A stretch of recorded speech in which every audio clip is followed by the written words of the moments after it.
ಹೆಣ್ಮಕ್ಳು ಉಡುಗೆ ತೊಡುಗೆ ಯಾವ ರೀತಿ ಇರಬೇಕು? ನಿಮ್ಮ ಇಷ್ಟ ಏನಿದೆ ಅದನ್ನ ಹೇಳಿ. ನಾವೇನು ನಿಮ್ಮನ್ನ ಇಲ್ಲಿ ಏನೋ ನೀವು ಒಳ್ಳೆಯವರು ಅನ್ಸ್ಕೋಬೇಕು ಅಥವಾ ಮತ್ತೊಂದೋ ಮಗದೊಂದೋ ಬೇಡ. ಸರ್ ನಮ್ಮ ಕಂಫರ್ಟ್ಗೆ ನಾವೇನು ಬೇಕೋ ಆ ಥರ ಹಾಕೊಳ್ಳೋದು. ಕಂಫರ್ಟ್ ಅಂದರೆ ಯಾವ ಥರ? ಸರ್ ಅಂದರೆ ಮೈ ತುಂಬ ಬಟ್ಟೆ ಹಾಕೊಬೇಕು ಸರ್. ಮೈ ತುಂಬ ಬಟ್ಟೆ ಹಾಕೋಬೇಕು.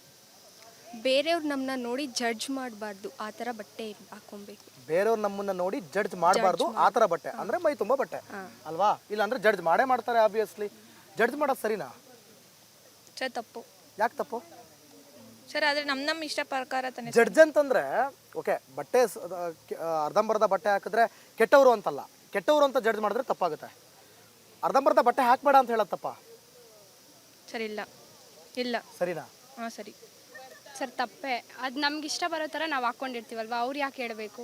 ಅವ್ರ ಮನೇಲೂ ಅಕ್ಕ ತಂಗಿ ಅಮ್ಮ ಎಲ್ಲರೂ ಇರ್ತಾರಲ್ವ, ಅದಕ್ಕೆ ಹೇಳ್ತಾರೆ. ಸರ್ ಇಲ್ಲ, ಅದು ಅವ್ರ ಮನೆಯವ್ರಿಗೆ ಹೇಳಬೇಕು. ನಮ್ಮ ಕಂಫರ್ಟಿಗೆ ನಾವು ನೋಡ್ಕೊಂಡು ನಾವು ಹಾಕ್ಕೊಂಡಿರ್ತೀವಲ್ವ. ಹೌದಾ? ನಿಮ್ ಅಂದರೆ ಅರ್ಧಂಬರ್ಧ ಬಟ್ಟೆ ಹಾಕೊಂಡ್ರು ಕೂಡ ಅವ್ರು ಹೇಳಬಾರ್ದು, ಇಲ್ಲ, ಅವ್ರು ನೋಡೋ ದೃಷ್ಟಿ ಸರಿಯಾಗಿರ್ಬೇಕು. ಬೇರೆಯವ್ರು ಏನಕ್ಕೆ ಕೇಳಬೇಕು? ಅವರು ನಿಮ್ಮ ಪ್ರಕಾರ, ಇವರಿಬ್ಬರು ಒಪಿನಿಯನ್ ನಿಮ್ಮ ಪ್ರಕಾರ ಏನು?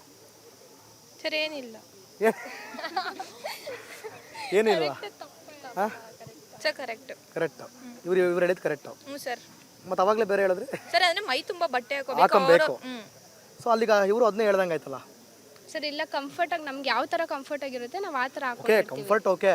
ಈಗ ಅರ್ಧಂಬರ್ಧ ಬಟ್ಟೆ ಹಾಕೋದು ಕೆಲವೊಂದು ವೈರಲ್ ಆಗಿದೆ, ನೋಡಿದ್ದೀರಾ? ಸಿಕ್ಕಾಬಟ್ಟೆ ಇನ್ಸ್ಟಾಗ್ರಾಮಲ್ಲೆಲ್ಲ. ಸರ್ ಒಬ್ರೊಬ್ರು ಸರಿ ಇರಲ್ಲ, ಒಬ್ರೊಬ್ರು ಬೇಕು ಅಂತ ಎಕ್ಸ್ಪೋಸ್ ಮಾಡೋ ಥರ ಆ ಥರನೂ ಹಾಕ್ಕೋಬೋದಲ್ವ? ಓಕೆ,